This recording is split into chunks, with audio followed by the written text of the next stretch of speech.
Hello, dear classmates. I hope you're doing well. So, today we will discuss about Unit 12 व्यापार मार्ग और समुद्री व्यापार राइट। तो हमने प्रीवियस वीडियो में यूनिट 10 जो है कंप्लीट कर ली थी। अगर आपने मेरी वीडियो नहीं देखी है तो प्लीज़ वहाँ प्लेलिस्ट में जाके उस वीडियो को देखना ताकि आपके लिए हेल्प हो जाए आपके प्रिपरेशन के लिए राइट। सो अब हम देखेंगे कि यूनिट 12 की व्यापार मार्ग राइट। तो इस यूनिट में हम व्यापार बाजार एवं शेयरी केंद्र 650 से 1300 CE, शहरों के पतन पर विवाद, पतन के पक्ष में तर्क और उसके विरुद्ध में तर्क, ठीक है। उत्तर भारत में बंदरगाह और व्यापार का मार्ग और दक्षिण भारत के समुद्री संपर्क, इन सब चीज़ों के बारे में हम पढ़ेंगे, ठीक है। So let's start it. तो हम उद्देश्य में देखते हैं, हमने इसमें पढ़ना है आरंभिक मध्यकाल में शहरी पतन का सिद्धांत। मतलब हम इसमें सिद्धांत पढ़ेंगे शहरी पतन किस तरीके से हुआ, ठीक है। और शहरीकरण पर तर्क देखेंगे, ठीक है। और मेनली हम देखेंगे उत्तर और दक्षिण भारत के जो व्यापार है, व्यापार मार्ग जो है उसको हम देखेंगे, ठीक है। फिर बंदरगाह के बीच में लंबी दूरी के संपर्क, भारत और विदेश के बीच में जो लंबी दूरी का जो संपर्क है, मतलब व्यापार का, उसको देखेंगे, ठीक है। प्रस्तावना देख लेते हैं एक बार। इसमें मैंने आपको अगर बताया हो मेरी स्ट्रैटेजी जो है यूनिट कंप्लीट करने की, कि हमने इंट्रोडक्शन पढ़ना है और ऑब्जेक्टिव्स पढ़ने हैं कि चैप्टर का क्या ऑब्जेक्टिव है, इंट्रोडक्शन है, एंड उसका लास्ट में जो कंक्लूजन निकलता है, निष्कर्ष निकलता है वो। क्योंकि इससे क्या होता है कि हमको टोटली एक चैप्टर को ओवरव्यू मिल जाता है कि इस चैप्टर के अंदर क्या है, प्लस फिर उसके साथ हम मेन टॉपिक्स को करेंगे, मेन क्वेश्चंस को जो एग्ज़ाम के लिए शायद इम्पोर्टेंट होंगे, ठीक है। तो स्टार्ट करते हैं। विस्तृत गुप्त साम्राज्य और प्रारंभिक मध्ययुगीन काल में उत्तर भारत में कई क्षेत्रों में राजस्व का एक मजबूत कृषि के आधार पर आधारित था। वास्तव में 300 और 1300 सी की अवधि के दौरान जिस प्रकार कृषि अर्थव्यवस्था का विस्तार हुआ, उससे ये धारणा बनी कि अर्थव्यवस्था का ग्रामीकरण हुआ। दूसरी ओर अर्थव्यवस्था का गैर कृषि क्षेत्र 600,000 CE में क्षीण हो गया। मतलब क्या हुआ कि अगर हम देखें, हमने जो चैप्टर्स पढ़े हैं पहले के, यूनिट 10 को ही लेकर चलिए, तो एक तरफ से देखा जाए तो जो अर्थव्यवस्था थी, ठीक है, तो कृषि अर्थव्यवस्था थी, तो पूरा वो ग्रामीकरण हो गया, ठीक है। और जो गैर कृषि थी, मतलब जो कृषि से हट के होती थी, मतलब जैसे कि व्यापार वगैरह हो गया, उनका क्षीण हो गया, मतलब ख़त्म हो गया। पर ये नहीं कहा जा सकता कि पूरा ही ख़त्म हो गया व्यापार जो था। कुछ जैसे कि लिखा हुआ है कि 1000 से ही उपरांत ही शिल्प और वाणिज्य और शहरी केंद्र पुनः पुनर्जीवित हुए। मतलब वो ख़त्म तो नहीं हुए थे, पर स्टिल अपनी वर्किंग में चल, ठीक है। फिर ये दोबारा रीस्टार्ट हुआ उनका। ऐसा कौन कहता है? विद्वान वगैरह, ये फिर जो विवाद करते हैं उनके बीच में ही विवाद चल रहा है, ठीक है। स्रोत तो हम नहीं देखेंगे। शहरों के पत्तन पर विवाद, इसके पक्ष में हम तर्क देख लेते हैं। अगर आप ध्यान से, अगर मैं दिखाऊं आपको, तो ये जितने भी ये है, इसको नहीं पढ़ना है, इतना इम्पोर्टेंट नहीं है, ठीक है। अगर आपको पढ़ना ही है तो यहाँ से पढ़ेंगे। ये तर्क दिया जाता है कि 4वीं शताब्दी के पश्चात रोमन साम्राज्य के साथ भारत के फलते फूलते और सक्रिय व्यापार में हास्य ने भारत की वाणिज्य अर्थव्यवस्था प्रतिकूल प्रभाव डाला, ठीक है। 600 से 1000 CE के दौरान लंबी दूरी के व्यापार में भारत की कोई भागीदारी नहीं दिखी गई, ठीक है।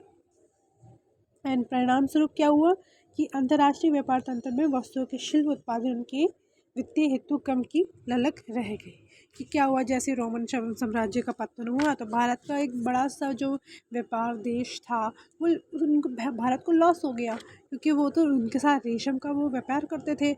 और जैसे ही रोमन साम्राज्य का पतन हुआ तो वहाँ के जो बेजेंटाइन का साम्राज्य हो गया, तो वहाँ के लोगों ने रेशम बनाना सीख लिया। और जैसे ही सीख लिया तो क्या भारत का क्या इतना बड़ा लॉस नहीं हो गया, ठीक है। फिर वो किससे व्यापार करते, फिर उन्होंने अपने अंदर स्थानीय व्यापार रखा उन्होंने फिर भी स्टिल, ठीक है। अगर हम देखें 600 से 1000 सी के दौरान भारत में उपलब्ध अभिलेखों में केवल मुट्ठी भर व्यापार ही स्पष्ट रह गए थे। ठीक है। त्रमलिप्त न सिर्फ बंगाल का प्रमुख बंदरगाह था, मतलब जो ये त्रमलिप्त है ये बंगाल का बंदरगाह था। ठीक है, मतलब बंदरगाह उसको कहा जाता है जहाँ से व्यापार वगैरह या फिर कैसे जहाज़ों का जो माल का आयात निर्यात किया जाता है ना, उसको बोलते हैं। तो ताम्रलिप्त बंगाल का प्रमुख बंदरगाह था। बंदरगाह इन द सेंस कि जहाँ पे नदियों में मतलब समुद्रों में जो लास्ट के पॉइंट में रहता है ना, तो वहाँ पे जहाज़ के थ्रू दूसरे देशों में पहले के टाइम पे, अभी भी होता है पर पहले के टाइम पे मतलब जहाज़ों के थ्रू माल जो होते थे उनको आयात निर्यात किया जाता था। ठीक है, बल्कि भूज क्षेत्र से घिरा गंगा घाटी का बंदरगाह भी, मतलब ना ये उत्तर भारत अगर देखो ना, एक मिनट, नॉर्थ इंडिया, ठीक है, नॉर्थ इंडिया का ये क्या है, व्यापार मार्ग है। क्या है, व्यापार मार्ग।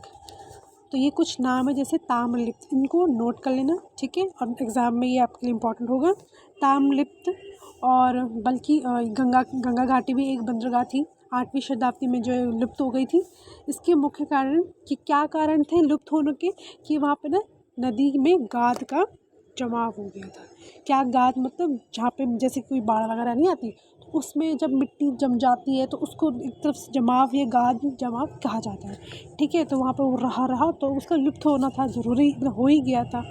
ठीक है, फिर आता है कि जो तीसरा जो बंदरगाह था देवुल बंदरगाह, ये मतलब जैसे कि जो पहले के जो बंदरगाह थे जो ताम्रलिप्त और गंगा घाटी का बंदरगाह लुप्त हो गए थे। फिर बाद में चल के देवुल बंदरगाह जो था 10वीं शताब्दी में अंतर्राष्ट्रीय बंदरगाह के रूप में उभरा, मतलब जहाँ से मतलब भारत के देशों के साथ व्यापार करने में ईजिली एक रूट बनाई। ठीक है, और गुजरात में प्रमुख बंदरगाह कौन कौन से थे? प्रमुख बंदरगाह हम देखें तो कौन कौन से हैं प्रमुख बंदरगाह? बेरीगाज़ा, बड़ौज। ठीक है, तो ये प्रमुख बंदरगाह थे गुजरात के। गुजरात अगर आप देखोगे, अगर मैं मैप बनाना चाहूँ तो अगर मैं ऐसे मैप बनाऊँ, एक मिनट,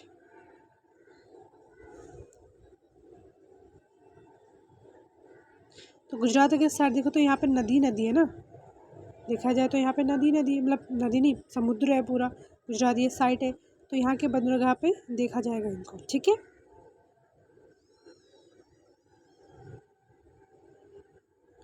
राइट। एंड देन उसके बाद इस 3 बंदरगाह के लुप्त होने से ही, मतलब बाद में चल के ये लुप्त भी हो गए। एंड देन इन 3 बंदरगाह के लुप्त होने से उत्तर भारत में लंबी दूरी के व्यापार पर प्रतिकूल असर पड़ा। ठीक है, प्रारंभिक मध्यकालीन उत्तर भारत में आर्थिक जीवन में व्यापार और व्यापारियों की क्रमिक ह्रास को दर्शाने के लिए इसका सबका उदाहरण लिया गया। मतलब ये जो ये गुजरात का जो बंदरगाह था ये आगे चल के थोड़ा सा हेल्पफुल रहा उनके लिए व्यापार करने के लिए, पर क्या हुआ, ये भी लुप्त होने लग गए। फिर ये बताइए कुछ उदाहरण थे कि नॉर्थ इंडिया का, मतलब उत्तर भारत का अगर देखा जाए ना, उत्तर भारत के हिसाब से लगा के देख लीजिए, गुजरात वगैरह उत्तर के साइड ही आते होंगे। ठीक है, तो मान लीजिए ये है उत्तर भारत का व्यापार का मार्ग। ठीक है, तो ये कुछ उदाहरण थे कि कौन कौन से बंदरगाह थे जो उस टाइम पे व्यापार मार्ग थे। ठीक है, अब इस पैराग्राफ में देखते हैं। प्रारंभिक मध्यकालीन में व्यापार में गिरावट संबंधी उपयुक्त वर्णन की बहुमूल्य धातु से बने सिक्कों का अभाव था। मतलब अगर हम देखें कि प्रारंभिक मध्यकाल में जैसे हमने यूनिट 10 में पढ़ा था कि व्यापार कब मतलब एक तरफ से ख़त्म होना जा रहा था, तो उसका कारण क्या था? मैंने आपको पहले ही वहाँ पर बताया था उसका कारण क्या था। 2 तरह के कारण थे। पहला तो था कि राजाओं ने अपनी शक्ति किनको दे दी थी, अपने अधिकारियों को दे दी थी, और दूसरा मेन क्या था, सिक्कों का अभाव। क्या था? सिक्कों का अभाव। इसी कारण व्यापार थोड़ा ठप होने लग गया था। प्रारंभिक मध्यकाल में 3 उत्कृष्ट क्षेत्रीय सत्ताओं बंगाल व बिहार के पाल वंश और शैन वंश। क्षेत्रीय सत्ताएं कौन सी थी? क्षेत्रीय सत्ताएं बंगाल व बिहार के पाल वंश। ठीक है, सैन वंश तथा दक्कन के राष्ट्रकूट ने कई सिक्कों को जारी ही नहीं करवाया था। मतलब जो अगर आप देखोगे ये 3 जो राजवंश थे क्षेत्रीय सत्ताएं बंगाल के व बिहार के पालवन, शैनवंश और राजकोट, इन्होंने सिक्के ही नहीं जारी करवाए थे। और फिर क्या हुआ, एक अन्य प्रमुख सत्ता कन्नौज पश्चिमी भारत के गुजरी परिवारों ने चांदी के सिक्के डाले थे। ठीक है, मतलब कुछ कुछ ने तो सिक्के ही नहीं बनवाए थे और कुछ ने सिक्के बनवाए थे, बिकॉज उनकी उतनी मूल्यता या कह सकते हैं उतनी क्वालिटी या उतनी इंपॉर्टेंस नहीं रही होगी। ठीक है, एंड देन अपने अंकित मूल्य से मेला खाते हुए संदेहास्पद यथार्थ मूल्य के लंबी दूरी व्यापार के विनिमय के विश्वसनीय धात्विक माध्यम के रूप में ऐसे सिक्के अनुपस्थित ही रहे होंगे। मतलब मैंने आपको बताया क्वालिटी उनकी इतनी अच्छी नहीं थी जिससे वो व्यापार के लिए यूज़फुल हो। मतलब अगर देखिए व्यापार में ज़्यादातर पैसे वगैरह ही इंपॉर्टेंट होते हैं ना, अगर अच्छे खासे पैसे हो या कुछ भी हो तभी तो व्यापार होता है। ठीक है, तो इसी चक्कर में तो उनकी जो सिक्के की जो मूल्यता थी, क्वालिटी नहीं थी, तो व्यापार तो हो रहा ही नहीं था। ठीक है, इस कारण से भी प्रॉब्लम आई थी इनको व्यापार करने में। तो ये जो पैराग्राफ अगर मैं देखो ना, इन पैराग्राफ को डिवाइड क्या करो, इन पैराग्राफ को आप डिवाइड क्या करो कि ये पैराग्राफ किस बारे में कह रहा है। ये पैराग्राफ कह रहा है नॉर्थ इंडिया के, या फिर मान के चलो अपने पॉइंट ऑफ व्यू से मान के चलो कि आप पैराग्राफ को बता रहा है कि व्यापार वहाँ कहाँ का, उत्तर भारत का। ठीक है, और ये पैराग्राफ आपको बता रहा है किसके बारे में, सिक्कों के अभाव के, व्यापार में जो सिक्के के अभाव हुए थे उसके कारण क्या हुआ था, किसकी वजह से हुआ था, वो बता रहा है। ठीक है, तो ये पैराग्राफ आप अगर आप देख लोगे तो यही कारण है। ठीक है, आप मैंने जिस वे से आपको बताया उस वे से आप हेडलाइन डालना, मतलब हेड पॉइंट डालना, और उसके बाद उसके अंदर पॉइंट्स वाइज आप उसको डिफाइन करना। ठीक है, फिर गंगा घाटी और विशेष रूप से बंगाल से प्राप्त अनेक ताम्रपत्र अनुदान, पुराण, धारण, दम्भ जैसे मुद्रा के प्रयुक्त आवासिक रूप से मिलते हैं। मतलब अगर हम देखें गंगा घाटी के जो मेन पॉइंट है, मेन लाइन है। ठीक है, ये जो है पुराण धारित, एक मिनट, पुराण, धारण, दमगी जैसे कुछ ऐसे स्रोत हैं जो मुद्रा के बारे में बताते हैं। ठीक है, मुद्रा संबंधी ये शब्द विदित है। सिक्कों के कई असल नमूने पालवन शैनवंश के राज्यों से नहीं मिले हैं। जैसे मैंने बताया पालवन शैनवंश ने सिक्के ही नहीं जारी करवाए थे। और फिर संख्या में ताम्रपत्र, मैंने आपको यूनिट 10 में एक बताया था कि जो शंख जैसे जब सिक्कों की अभाव हो गई थी तो वो कौन से सिक्के यूज़ कर रहे थे, जो शंख की तरह दिखते हैं ना, शंख की तरह उनका यूज़ करते थे। पर वो सिर्फ एक अपने स्थानीय तौर पे या लोकल एरिया में ही यूज़ किए जा सकते, व्यापारिक तौर पे यूज़ नहीं किए जा सकते। तो मैं उस चीज़ का नाम मुझे याद नहीं आया था, तो उस चीज़ का नाम था कोडियो। ये लिखा है कोडियो, या फिर कह सकते हैं कप्रदक कह सकते हैं आप इसको, कप्रदक या कोडिया। ये था शंख, जो शंख छोटे छोटे शंख होते हैं दिखने के तौर पे, उनको यूज़ किया जा सकता था। पर वो सिक्के के तौर पे आप मान के चलिए यूज़ हो सकता है, नहीं हो सकता ना। लोकल एरिया पे तो चल सकता है, पर व्यापारिक तौर पे हम चला सकते हैं उसको, बिल्कुल नहीं चला सकते ना। अगर हम आज के टाइम पे मान के चलिए सिक्के हैं, ठीक है, हमारे घरों में आपके पास सिक्के होते हैं, तो हम उसको लोकल एरिया तक चला सकते हैं, पर क्या हम व्यापारिक तौर पर उसको चला सकते हैं? नहीं ना, नहीं चला सकते। 1-2 रुपये को हम क्या व्यापारिक तौर पे चला सकते हैं? मतलब अगर हम ट्रेडिंग वगैरह करेंगे, खरीदारी करेंगे कई बड़े, ठीक है, मतलब एक मान के चले एक बड़े लेवल पे, तो हम सिक्कों को इतना है ही नहीं। ठीक है, आजकल लोग ज़्यादातर नोट रखते हैं, सिक्के आजकल बहुत कम ही रखते हैं। तो उसी तौर पे जो ये जो कप्रदक और कोड़ियाँ थे, ये आप उसको गूगल करना कि आपको शो हो जाएगा कि क्या होता है। ठीक है, जब मैं आपको शो करवाती हूँ, अगर आपको स्क्रीन में दिख रहा हो तो ये कुछ इस प्रकार के दिखते हैं, यही सिक्के के तौर पे चलते हैं। आपको इजी हो जाएगा समझने में, उन वर्ड्स डिफ़िकल्ट वर्ड्स को इजी समझने में। तो ये इस तरीके के दिखते हैं। ठीक है, आई होप सो आपको समझ आए उस वर्ड का मतलब क्या होता है। ठीक है, तो ये उस टाइम पे चलाए जाते थे, पर ये सिर्फ लोकल एरिया तक चलाए जा सकते हैं, ज़्यादा इसकी इम्पोर्टेंस नहीं थी। ठीक है, तत्कालीन समृद्ध व्यापार अर्थव्यवस्था को बाधित करती है मौद्रिक अशक्तता। ठीक है, एंड देन ऐतिहासिक शोधों में प्रबलता में विद्यमान है।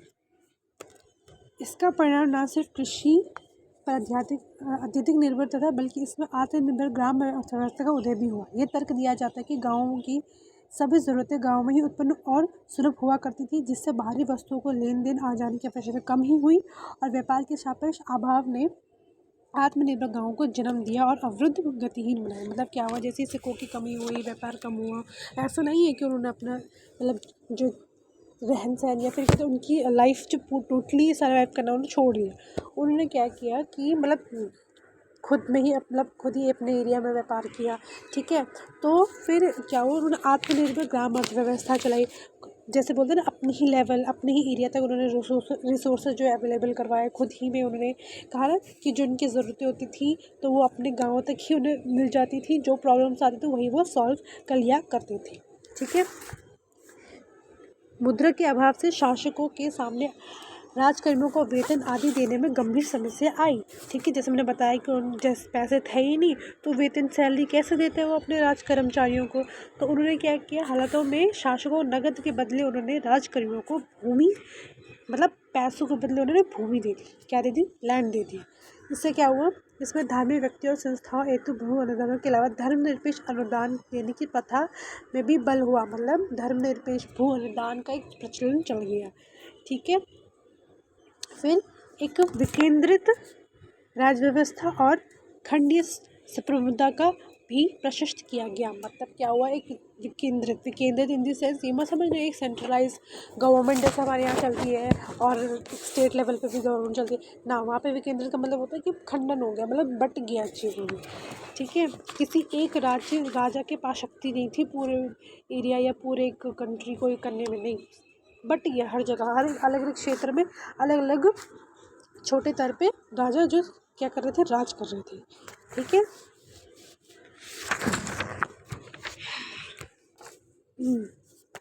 प्रारंभिक मध्यकालीन उत्तर भारत में उनके तीर्थाटन केंद्रों को उदय दिखाई देता है, जिन्होंने किसी समय धार्मिक केंद्र के रूप में शहर का आकार ले लिया और भारतीय साम्राज्यवाद के पक्ष इतिहासकार को तर्क की, चूँकि शहरी केंद्रों ने व्यापार क्षेत्रों के रूप में अपने मुख्य जो देखो इसमें क्या कहा गया है कि जो ब्राह्मणों को, पुजारियों को और जो राजकर्मियों को जो दिया गया था ना क्षेत्र, तो वो एक तरफ से जो बड़े बड़े लैंड सोर्सेज दिए गए थे उनको क्या है, इन्होंने तीर्थ के रूप में मतलब जो जैसे तीर्थ यात्रा नहीं करते तो वहाँ पे पुजारियों ने अपने तौर पर अपना जो कुछ किया होगा तो वहाँ पे तो जो जो जो जो भूमि दिए गए थे ना तो उनको क्या किया, उन्होंने धार्मिक स्थल के रूप में जगह ले ली, ठीक है, ठीक है। तो मैं यूनिट यहीं पे इसको फिनिश करती हूँ, मतलब अभी यहीं रखती हूँ। तो नेक्स्ट वीडियो में पार्ट 2 आएगा इस यूनिट का, तो उसको ज़रूर देखना, ठीक है। क्योंकि ये वीडियो बहुत ज़्यादा लेंदी हो रही है, लेंदी नहीं करनी है, इसलिए आपको समझाना है चैप्टर। तो नेक्स्ट वीडियो में नेक्स्ट यूनिट मतलब ये टॉपिक स्टार्ट करेंगे, ओके।